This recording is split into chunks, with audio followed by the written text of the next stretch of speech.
Hi, in this lecture we will talk about the most useful composite data types, associative arrays. Associative arrays are also known as index by tables. And associative arrays have two columns, the key and the value. The key can be a PLS integer, binary integer, or unlike the others, it can be a string. But we need to be sure that the keys are unique, otherwise we will get an error. Even we use number for the key type, we need to specify the keys. Because the keys do not need to be sequential in associative arrays. Besides, unlike other collection types, we can use negative numbers as a key in associative arrays. Like other collection types, associative arrays can have both scalar and record types. I did not show you how to use the records in a collection before, but I will show you in this lecture.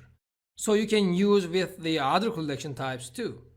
The usage is the same, but using records with collections is very efficient and we generally use them together. Unlike other collection types, we do not initialize the associative arrays. We don't have to, because its size is unbounded and increases when you add a new value or decreases when you delete one. Besides, there is no upper limit for the associative arrays. We know that the other collections can have at most 2 GB, but associative arrays does not have any restriction like that. It can have as much data as your memory can have. The associative arrays are indexed. Since the keys of associative arrays are not sequential, they are indexed in the memory. So it's fast. But it has two different indexing methods based on the key type. If you use varchar key type, it is indexed as a B-tree index. So if your program requires too much going back and forth, I suggest you to use varchar2 type as the key, even you will have numbers as keys. Because index by PLS integer has a different type of indexing and it is faster in direct walk but slower in traversing. Actually, we can create an associative array-like implementation with SQL by using tables, but since it will be in the database, it will be much slower because getting values from the memory will be much faster than getting from or writing to the tables. Even you store the data in the database at the end, I recommend you to get this data into an associative array and make your changes and then store it back. So it will be faster and more efficient way. This is the usage of associative array type. We simply write index by keywords, different than the nested tables. Then we write it will be indexed with which type. This type is the type of our key. It can be PLS integer or binary integer or varchar2 for the strings. Besides, we cannot create this type in the schema level. We can create it only in the memory. So there is no create or replace command for this. I will not mention too much about the associative arrays because associative arrays are pretty much like the others, but with the differences that I have explained. So let's make some examples and see how to use associative arrays. Let's start with an easy one and go further as usual.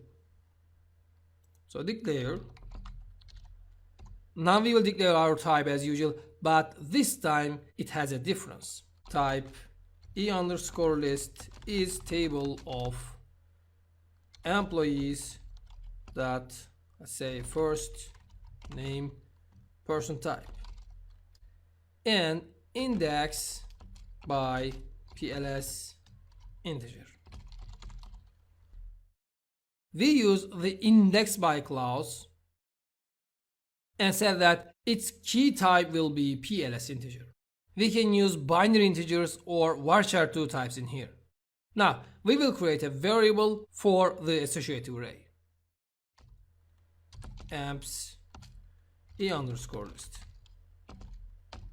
and our begin keyword. Now let's write our loop and get some data from the database. We don't need to get the data from the database. We can directly assign to, but no need to show that. We know how to do that from the previous lessons. But the difference is there is no extend method in associative arrays. So let's continue. for x in 100 dot dot 110 loop. In the previous examples, we created another variable named idx to use as the keys, since the key must start from 1 and increase. But in associative arrays, the key does not need to be sequential. So we can use employee IDs for the keys. So we will use like that. Select first name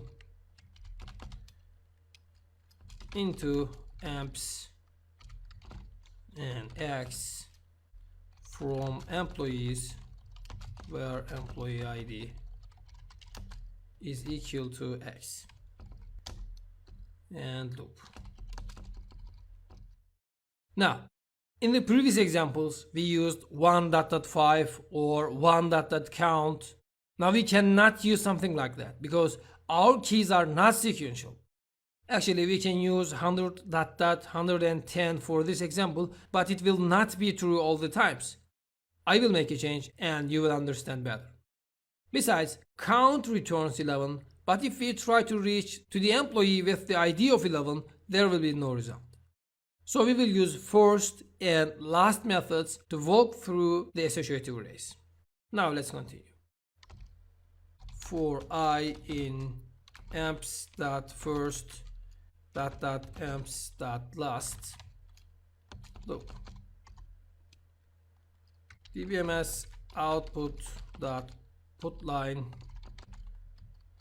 amps I and loop and our end keyword. Okay, now we completed our code. Let's run and see if it works.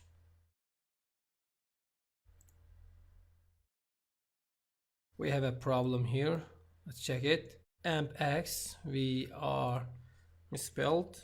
Let's change it with amps and run again. Great. It seems we did correct. But what if we want to get the employees with the specified employee ID interval with the department ID of 60, for example? Let's change our code and see.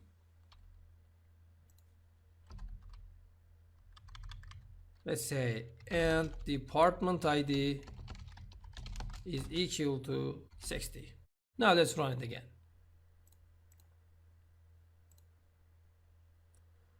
As we can see, we have a problem. Why? It is because we try to reach the employees that are not there. Let me show you. Let's first see the employees between 100 and 110. Select all the columns from employees. Let's run this. As we can see, only 5 of the employees are at the department 60. But we try to reach the employees that is not among these. Or is it like that? Let's change our dbms output and write I instead of amps.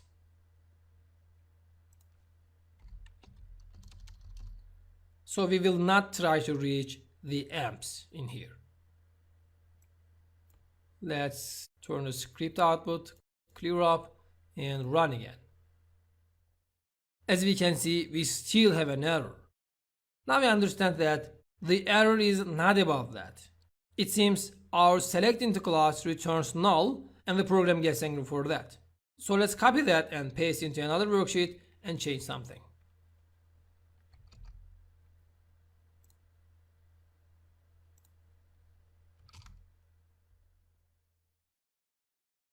Now I'm clearing up here and amps 100 is equal to, let's say, Bob,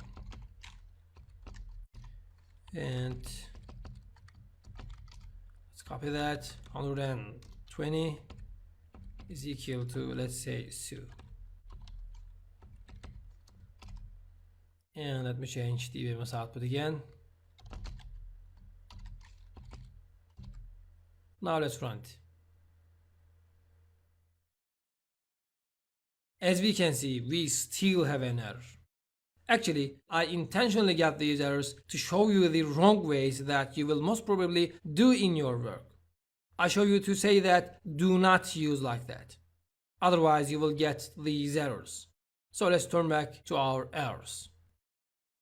As we can see from the error, it printed Bob, but then had an error. That means we started looping from the employee ID 100 and then got the error because our for loop starts looping from 100 and continues increasing until the last index of our employees, which is 120 in here.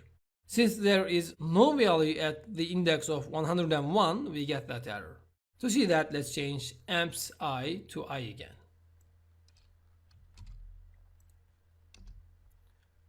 Let's clear up and run. As we can see, our for loop started looping from 100 and continued increasing one by one until it reached to 120. So what we learned from here? The first one is, be careful when you use select into clause. If your query does not return any value, you will have an error. It is valid in other collections too, because it is not about the collection. It's about the select into clause. If the row that you want to select does not return any value, you will get an error. Second, the first method returns the index of the first row of our array, and the last returns the index of the last row. It is sequential in here, but it may not be sequential all the times. For example, while the first returns 100, the last could return 5. So your loop would not work. That means do not think that it will start from the first row and continue with the next like in other programming languages, because you use a simple for loop. By the way, we can use first and last methods without parentheses, as we saw in here. It's also valid.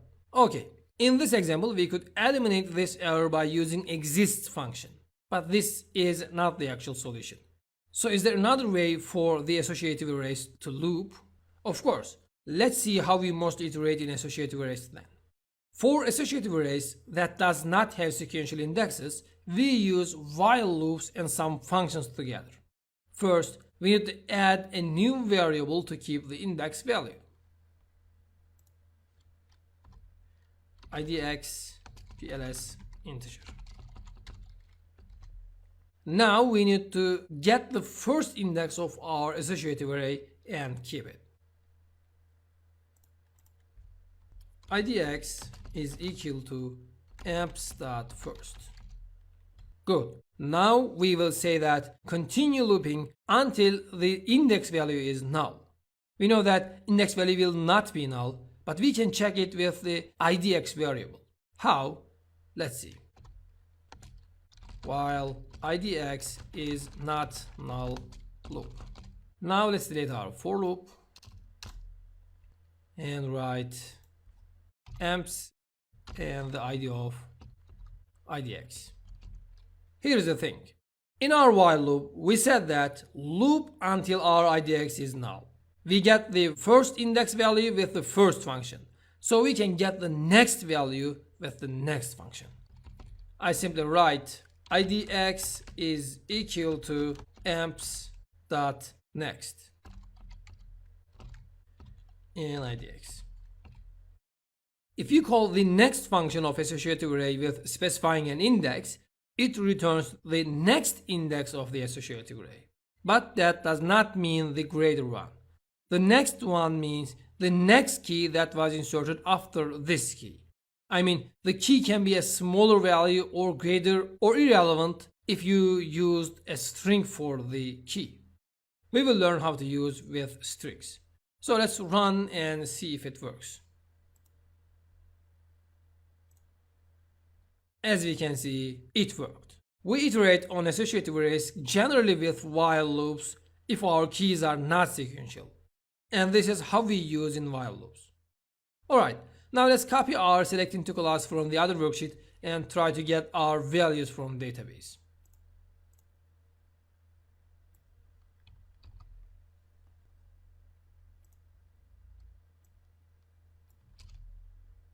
Let's run it again.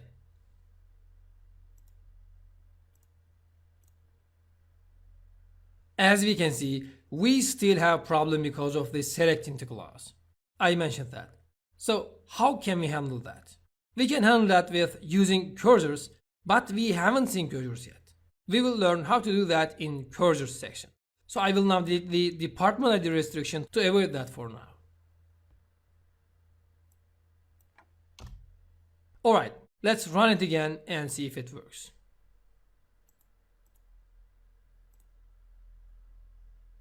As we can see, it worked fine. So why we used while? For loop was easier. To see that, let's make our key type to varchar2 instead of PL&S integer and use the emails of the employees as the keys. If we use emails, we cannot use for loops. We need to use while loops at that time. So let's do that. First, let's see the invalid usage. I will simply write the email column into the amps key. First, let's change our index type. Index by varchar2 and 50. And let's change amps email. Now let's run it. As we can see, we had an error because the program confused about the index name. It did not recognize that it is a column of the employees table. So let's change our code a bit now. First, we need to change the type of our IDX because it will be varchar2 now. Since email is varchar2 type in employees table, I prefer using email person type. IDX employees dot email person type. Now let's create two new variables to use in the select into clause. vEmail employees dot email person type and vFirstName employees dot firstname person type. Now I will select into my variables instead of trying into the array. So select first name and email into vFirstName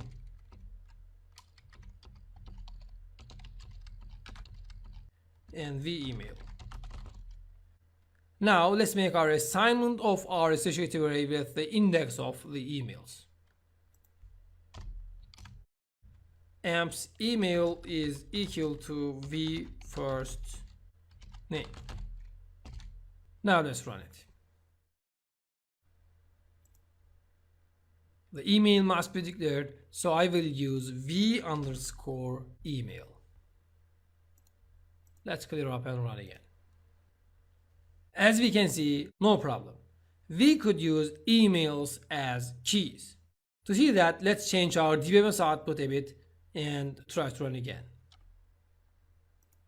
Now, let's write the email of the app IDX is IDX. Now let's run it. Great. Now we can see that better.